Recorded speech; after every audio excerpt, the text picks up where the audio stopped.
The moment they realize you know, everything changes. Not loudly, not dramatically. That is the part most people miss.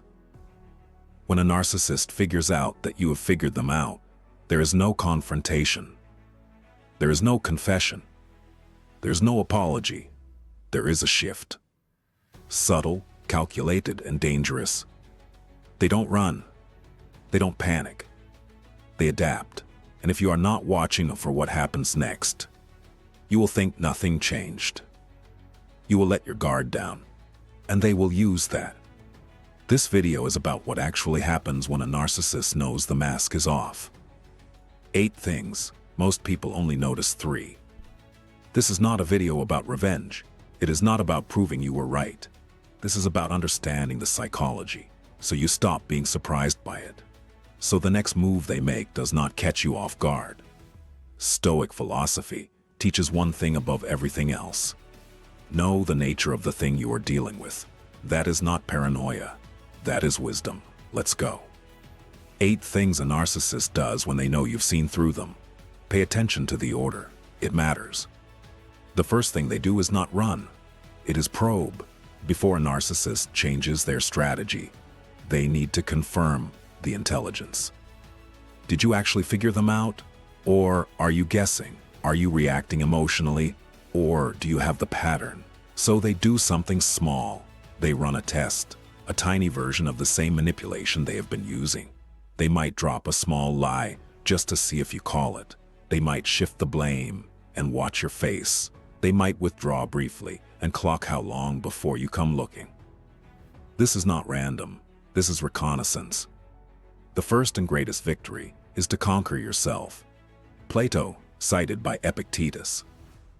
The Stoic response here is controlled observation, not confrontation, not exposure. You let them run the test. You give them nothing, a flat response. No heat, no cold, just neutral. You are watching them watch you. That is the shift in power they do not expect. Most people fail here because they expose what they know too early. The moment you reveal your hand, they recalibrate. Your advantage disappears.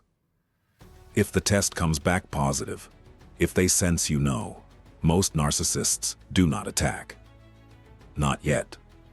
They charm.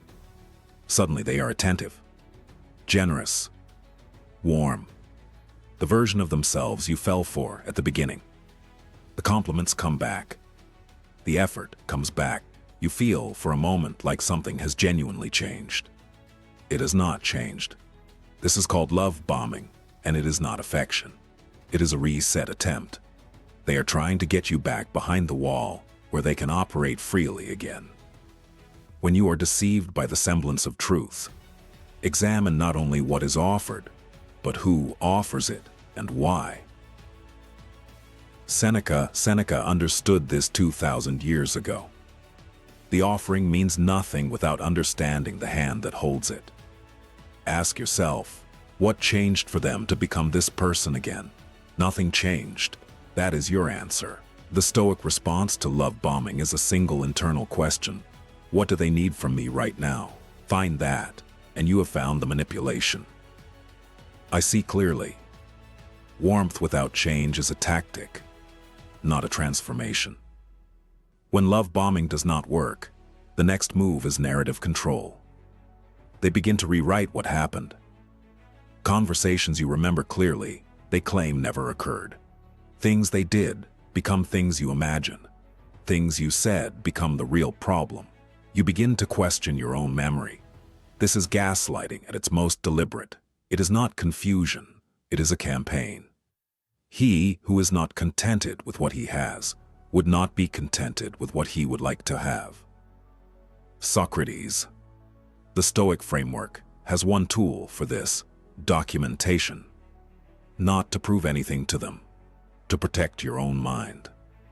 Marcus Aurelius kept a journal every day, not to publish it, but because he understood that the inner narrative must be anchored to truth.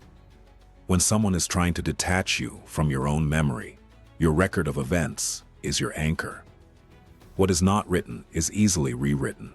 Keep your record. If they cannot get to you directly, they go around you. Suddenly, the people closest to you start hearing things. Small pieces of information, just plausible enough to plant doubt. They are not making grand accusations.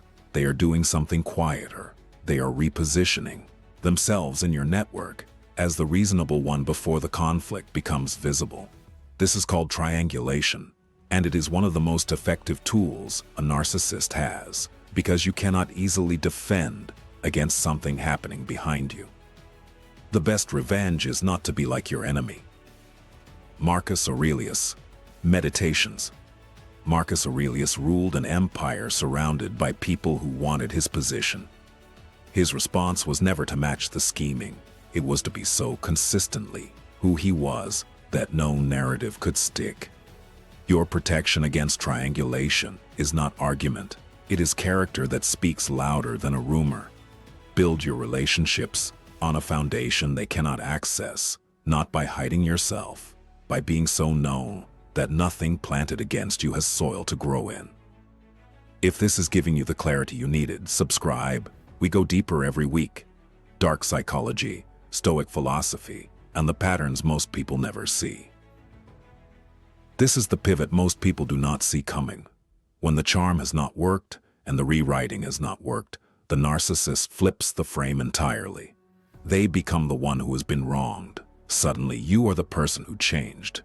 You are cold now. You are distant.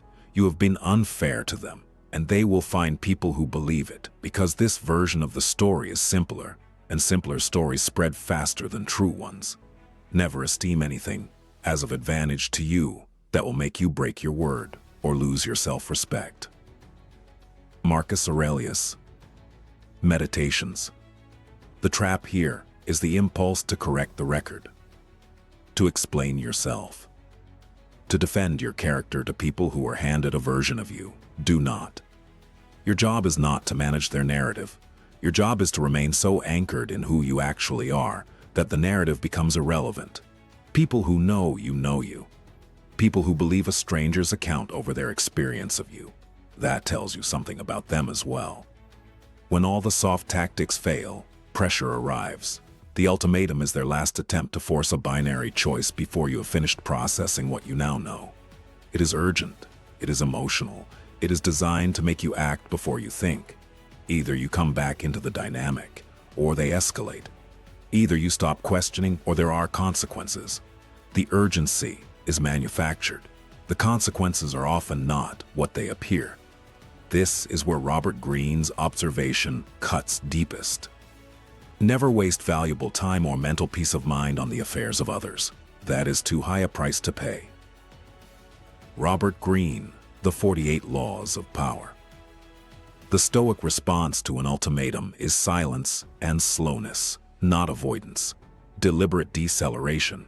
Any decision made under manufactured urgency is a decision made for them, not by you. The moment you slow down, the manipulation loses its fuel. Ask what you want, not what they need from you right now. I do not make decisions at the speed of their panic. I move at the pace of my own clarity. If the ultimatum fails, they go quiet. Not because they have given up, because they are recalculating. They are letting time work for them.